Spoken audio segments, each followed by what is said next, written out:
10ଟା ପର୍ଯ୍ୟନ୍ତ ଘରର ସବୁ କାମ କରି କରି ପଢ଼ିବାକୁ ଜମା ସମୟ ମିଳୁନାହିଁ। ସେଥିରେ ପୁଣି ଆସନ୍ତା ମାସରେ ଆମ ସ୍କୁଲରେ ବାର୍ଷିକ କ୍ରୀଡ଼ା ଉତ୍ସବ ଆରମ୍ଭ ହୋଇଯିବ।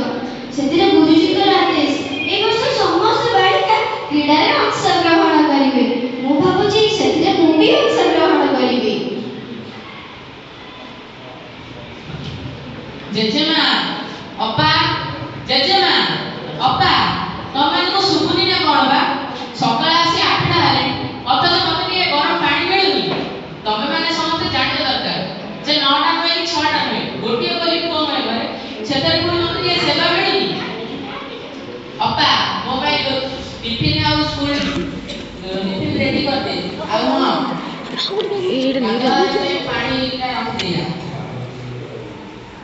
ସୁମି, ଆରେ ଏ ସୁମି, କୁଆଡ଼େ ଗଲୁ ତୁ? ଜଲ୍ଦି ଆସେ, ସ୍କୁଲ ଯିବା ପରା। ଆସୁଛି ଆସୁଛି, ଟିକେ ଅପେକ୍ଷା କର। ଆରେ ଜଲ୍ଦି ଆସେ, ଏ ଝିଅଟା ପାଇଁ ମୁଁ କେବେ ହେଲେ ସ୍କୁଲ ଟାଇମରେ ପହଞ୍ଚି ପାରିବିନି। ଜଲ୍ଦି ଆସେ। ହଁ, ମୋର ପାଣି ବୋତଲ ରଖିଦେଇକିନା ତାପରେ ମୁଁ ଯାଉଛି। ହଉ।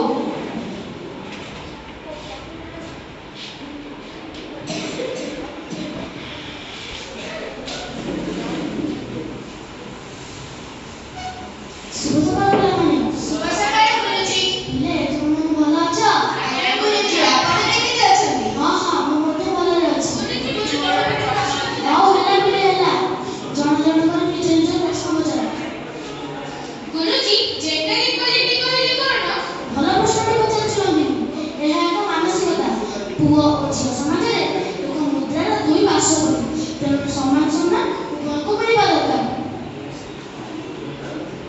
ଗୁରୁଜୀ, ସମ୍ମାନ ତ ଠିକ ଅଛି, କିନ୍ତୁ କାମରେ ଅସମ୍ମାନ ଅଛି ନା ନାହିଁ? କଣ ଅଛି? ଗୁରୁଜୀ, ଝିଅ ପିଲାମାନେ ସବୁବେଳେ ହାଲୁକା ଆଉ ସହଜ କାମ କରିବାକୁ ପସନ୍ଦ କରନ୍ତି, ଯେପରିକି ଘର କାମ, ରୋଷେଇବାସ ଆଦି କାମ। ତୁ ଏହା କାହିଁକି କହିଲୁ ଶୁଭ? ମେଧା, ଦକ୍ଷତା, ପ୍ରତିଭା ଏସବୁରେ କଣ ନିକଟତା ଦେଖାଯାଏ? ଆମେ କଣ ଅଲଗା? ହଉ ହଉ, ଦେଖିବାନି କି ଏଥର ବାର୍ଷିକ କ୍ରୀଡ଼ା ଉତ୍ସବରେ କିଏ କଣ କରୁଛି। ତୁ କେଉଁ ଖେଳ ଖେଳିବାକୁ କହୁଛୁ? ଖେଳିପାରିବୁ, କ୍ରିକେଟ ଖେଳିପାରିବୁ, ଫୁଟବଲ ଖେଳିପାରିବୁ।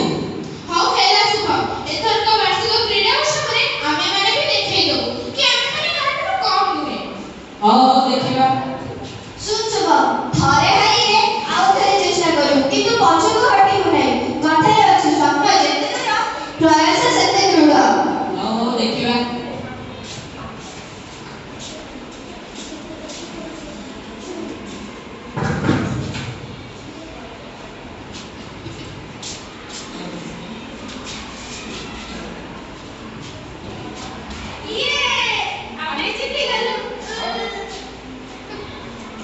ଦେଖିଲୁ ତ ଶୁଭ, ଆମେ ଏଥରକ ଜିତିଗଲୁ। ହେଲା ପିଲାମାନେ, ହେଲା, ଝଗଡ଼ା ବନ୍ଦ କର। ପିଲାମାନେ, ଯେଉଁ ଘରେ ଯେଉଁ ସମାଜରେ ଝିଅମାନଙ୍କୁ ଦବାଇ ରଖାଯାଏ ସେଠାରେ କେବେ ଉନ୍ନତି ହୋଇପାରେ। ଆଜିର ସମାଜରେ ନାରୀମାନେ ଯେପରି ସବୁଥିରେ ଅଗ୍ରଗତି କରୁଛନ୍ତି, ଯେପରିକି ଦ୍ରୌପଦୀ ମୁର୍ମୁ, କଳ୍ପନା ଚାୱଲା, ଏପରି ଅନେକ ନାରୀମାନେ, ସେମାନେ ଆମ ଦେଶ, ଆମ ସମାଜକୁ ବହୁ ଆଗକୁ ନେଇଛନ୍ତି। ତେଣୁ ଲିଙ୍ଗ ସମାନତା ସମାଜରେ ପ୍ରଗତିକୁ ହୁଏ। ଆଜିଠୁ ମୁଁ ମୋ ଚିନ୍ତାଧାରା ବଦଳାଇ ଦେଉଛି। ମୋର ପୁଅ ଝିଅ ହେଉଛନ୍ତି ସବୁ ସମାନ। ଶୁଭମ ଯା, କୁନି ବି ତ ସେଇଆ। ହଁ ଲୋ ଜେଜେମା, ଆଜିଠୁ ମୁଁ ବି ମୋ ଚିନ୍ତାଧାରା ବଦଳାଇ ଦଉଛି। ଅପା ବି ମୋ ସାଙ୍ଗରେ ସମାନ। ଦେଖିଲେ ତ,